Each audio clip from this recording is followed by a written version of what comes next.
ஒரு பிக் பிரேக்கிங்கான அப்டேட்டோட தாங்க வந்திருக்கேன். சீரியல் லவர்ஸ் எல்லாருமே கொஞ்சம் கேட்டுக்கோங்க.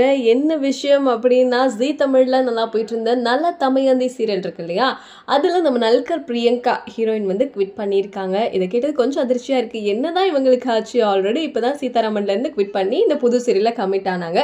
அதுக்குள்ள ஏன் குவிட் பண்றாங்க அப்படின்னு கேட்டா காரணம்லாம் தெரியல. இவங்க குவிட் பண்றாங்க. அதே மாதிரி இவங்களோட சாப்டரையுமே வந்து க்ளோஸ் பண்ற மாதிரி கதையை வச்சிருக்காங்க. இவங்க வந்து இறந்து போற மாதிரி தான் கதையுமே கொண்டு வந்து இவங்களோட சாப்டரை க்ளோஸ் பண்ணி புது ஹீரோயினை இன்ட்ரடியூஸ் பண்ண போறாங்க. சரி, ஓகே, இவங்களை யார் இப்போ ரீப்ளேஸ் பண்ண போறாங்க? இது ஆக்சுவலி ரீப்ளேஸ்மெண்ட் அப்படின்னு கூட சொல்ல முடியாது. ஏன்னா இவங்களோட சாப்டர் முடிச்சு புதுசா ஒரு கேரக்டர் உள்ள கொண்டு வராங்க. அவங்க யாருன்னா ஆக்டர் ஸ்ரீநிதி இருக்காங்க. நிறைய சீரியல்ல நடிச்சிருக்காங்க. இவங்க நல்லா பார்த்துருப்பீங்க. செந்தூர பூவே, தெய்வம் தந்த பூவே அப்படின்னு சொல்லிட்டு நிறைய சீரியல்ல பண்ணியிருக்காங்க. இவங்க வந்து இப்போ நல்ல தமயந்தி சீரியல்ல ஒரு முக்கியமான ரோல்ல, அதாவது ஹீரோயின் ரோல்ல பண்ண போறாங்க. ஏன்னா அந்த சாப்டர் க்ளோஸ், இனி இந்த சாப்டர் தான் உள்ள வரப்போகுது அப்படிங்கிறது தெரிஞ்சிருச்சு. புது கதைக்களத்தோட புதிய பரிமாணத்துல வரப்போகுது போல அப்படிங்கிறது மட்டும் நல்லா தெரிஞ்சிருக்கு.